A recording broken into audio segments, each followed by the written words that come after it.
नमस्कार दोस्तों। पश्चिम बंगाल में चुनाव है और पश्चिम बंगाल के चुनाव में हर किसी की नजरें टीएमसी पर हैं, ममता बनर्जी पर हैं।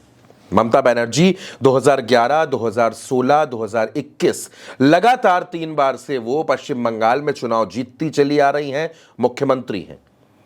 अब बीजेपी ये कहती है कि इस बार ममता बनर्जी को सत्ता से बाहर कर देंगे और टीएमसी कहती है कि हम पिछली बार से भी ज्यादा सीटें जीतकर इस बार सरकार बनाएंगे। ममता बनर्जी की रैलियों में, उनके कार्यक्रमों में जबरदस्त भीड़ उमड़ रही है, लेकिन ममता बनर्जी की पार्टी में, ममता बनर्जी के नेताओं में कुछ नेता ऐसे हैं जो धुरंधर वक्ता हैं, जो जब बोलते हैं तो शानदार तरीके से बोलते हैं और ऐसा बोलते हैं कि भारतीय जनता पार्टी की नींद उड़ा देते हैं। तो कौन है वो धुरंधर वक्ता, कौन है जो शानदार बोलते हैं, उनके बारे में बात करते हैं। दोस्तों, इस लिस्ट में सबसे पहला नाम तो खुद ममता बनर्जी का आता है। ममता बनर्जी पश्चिम बंगाल की नेता है। ममता बनर्जी ने देश की राजनीति में खुद को साबित किया है। पश्चिम बंगाल जैसे राज्य में अपनी पार्टी बनाना, पार्टी को चुनावी मैदान में उतारना और फिर लेफ्ट के 3 दशक पुराने शासन को समाप्त करके सत्ता पर काबिज हो जाना, यह आसान नहीं था दोस्तों। लेकिन ममता बनर्जी ने अपनी सादगी से, अपनी सरलता से और अपनी रणनीति से वो पहचान बनाई कि आज पश्चिम बंगाल में वो हर शख्स के लिए दीदी के तौर पर जानी जाती हैं। ममता बनर्जी जब संसद में रही तब भी धारदार बोलती थी और जब पश्चिम बंगाल में आई तब तो उनको सुनने वाले लोग, जो शुरू से उनको सुनते चले आ रहे हैं, वो जानते हैं कि ममता बनर्जी ने वक्त के साथ अपनी धार को और बढ़ाया है और मजबूत किया है। पश्चिम बंगाल में टीएमसी में सबसे धुरंधर वक्ताओं में जो पहला नाम आता है वो खुद ममता बनर्जी का है। दूसरे नाम के बारे में जब मैं आपसे बात करूंगा तो दूसरा नाम अभिषेक बनर्जी का है। अभिषेक बनर्जी ममता बनर्जी के भतीजे हैं, सांसद हैं, डायमंड हार्बर उनकी सीट है। आप अगर पश्चिम बंगाल के चुनाव को इन दिनों देख रहे होंगे तो अभिषेक बनर्जी की रैलियों में जो भीड़ नजर आ रही है, जो जबरदस्त उत्साह नजर आ रहा है, वो ये बता रहा है कि अभिषेक बनर्जी पश्चिम बंगाल में कितने पसंदीदा नेता बन चुके हैं। अभिषेक बनर्जी जब हमला बोलते हैं, जब निशाना साधते हैं, जब भारतीय जनता पार्टी को घेरते हैं, तो अच्छों को इस बात का एहसास हो जाता है कि अभिषेक बनर्जी के अंदर कौन सी धार है। एक ताकत और है अभिषेक बनर्जी की, और वो ताकत है उनका हिंदी, अंग्रेजी और बांग्ला तीनों भाषाओं पर कमांड होना। कोई भी भाषा में वो बोले, जबरदस्त बोलते हैं, और जब हिंदी बोलते हैं तब तो और शानदार बोलते हैं। आप अभिषेक बनर्जी का ये अंदाज सुनिए। मैं क्यों कह रहा हूं, आज बीजेपी वाले हमें बोल रहे हैं कि भाई लाइन में लग के अपना इंडियन बनने का सबूत दो। कल कहेंगे भाई इस रंग का कपड़ा पहनो, इस रंग का पैंट पहनो, इससे बात करो, ये खाना खाओ, घर में इसको रखो, घर में बाहर जाके इससे मिलो, इससे ना मिलो। भाई ये देश किसी का पिताजी का है क्या? किसी का बाप का है क्या? किराएदार है सरकार। कोई भी सरकार हो, केंद्र की सरकार, प्रदेश की सरकार, आप दोनों याद रखिए, कोई भी सरकार हो, सरकार हमेशा किराएदार होता है, मालिक होता है जनता। किराएदार है, जाति मकान थोड़ी है। किराएदार है, जाति मकान थोड़ी है। सभी का खून है इस मिट्टी में शामिल, हिंदू, मुसलमान, सिख, ईसाई।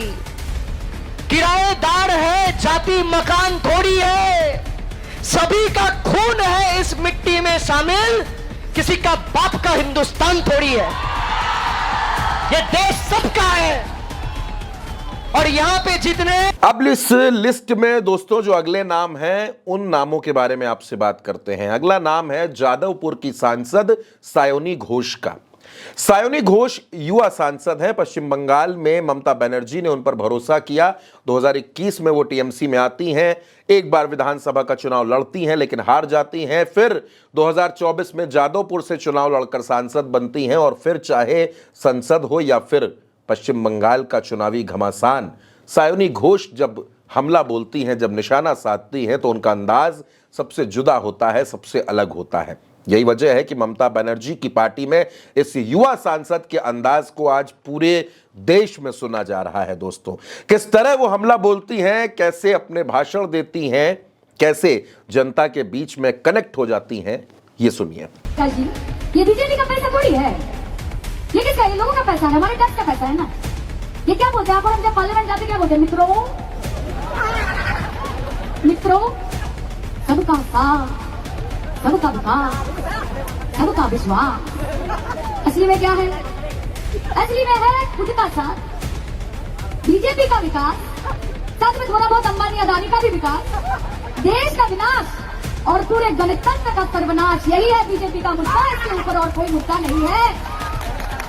और जब कोई मुद्दा ना मिले तब हिंदू मुसलमान, तब इंडिया पाकिस्तान, तब शमशान कब्रिस्तान। ये छोड़ के बीजेपी के मुंह में कभी कोई बात सुनी आप लोगों ने? बोला किसी ने कि कितना स्कूल बनाया, कितना अस्पताल बनाया, कितना यूनिवर्सिटी बनाया, कितना कॉलेज बनाया, कितने नौजवानों को नौकरी मिली, किसको पैसे मिले? क्या बोला था? 15 लाख रुपए अकाउंट में। 15 पैसे आए किसी के? 15 पैसे मिले? 15 रुपए मिले? नहीं मिले। क्या बोला था? 2 करोड़ नौकरी, 2 करोड़ नौकरी सालाना बोला था ना। 12 साल की सरकार हो गई, 24 करोड़ नौकरी। कौन खा गया? बीजेपी। 24 करोड़ नौकरी में से 2 करोड़ नौकरी भी पश्चिम बंगाल को मिला? नहीं मिला। क्यों? क्योंकि हमसे बहुत प्यार है मोदी जी को। बीजेपी को बहुत प्यार है बंगाल के लोगों के साथ। वो बोलते हैं कि वोट नहीं तो नोट नहीं। आप हमको वोट देंगे तब हम आपको नोट देंगे, है ना? क्या सही बोला कि नहीं बोल? अरे मोदी जी, हमारा जो लीडर है ना, उसका नाम ममता बनर्जी है। और ऐसी मासूमियत पे कौन न मर जाए खुदा, और ऐसी मासूमियत पे कौन न मर जाए खुदा, पूरी दुनिया से लड़। अब दोस्तों, शानदार वक्ताओं की लिस्ट में अगला नाम है महुआ मोइत्रा का। महुआ मोइत्रा भी सांसद हैं टीएमसी में और काफी पढ़ी लिखी हैं, तरीके से तथ्यों के साथ अपनी बात रखती हैं और महुआ मोइत्रा की पहचान एक फायर ब्रांड नेता के तौर पर होती है। महुआ मोइत्रा भी सायोनी घोष की तरह हिंदी, अंग्रेजी और बांग्ला तीनों भाषाओं में जबरदस्त तरीके से अपनी बात रखती हैं। ममता बनर्जी की भरोसेमंद नेताओं में महुआ मोइत्रा का नाम आता है दोस्तों। और इस लिस्ट में एक और नाम है, आप उस नाम से बखूबी परिचित हैं, वो नाम है कल्याण बनर्जी का। लगातार 4 बार से सांसद कल्याण बनर्जी ममता बनर्जी के भरोसेमंद नेताओं में शुमार होते हैं। कल्याण बनर्जी के अंदाज को आपने संसद में खूब देखा है, संसद के बाहर खूब देखा है। और कल्याण बनर्जी अपनी रिसर्च के लिए, अपने नपे तुले भाषण के लिए, अपने तथ्यों के लिए जाने जाते हैं। ममता बनर्जी के पास मुस्लिम वोट है, ममता बनर्जी के पास महिलाओं का वोट है, ममता बनर्जी 15 साल से सत्ता में है, ये सारी बातें ठीक है।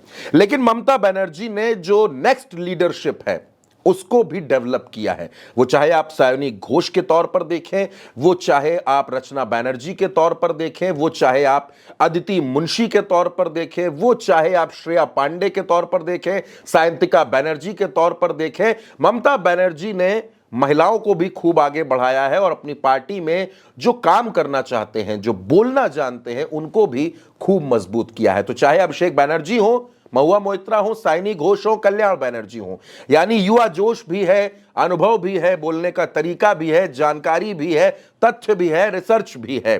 और जब ये सब कुछ होता है तो फिर वो नेता टीएमसी में एक मजबूत नेता के तौर पर अपनी पहचान बनाता है। तो ये वो चेहरे हैं दोस्तों जो ममता बनर्जी की पार्टी में धुरंधर वक्ता के तौर पर जाने जाते हैं और चुनावी माहौल में ये टीएमसी के पक्ष में फिजा बना रहे हैं और ममता बनर्जी को पश्चिम बंगाल में एक बार फिर मजबूत कर रहे हैं।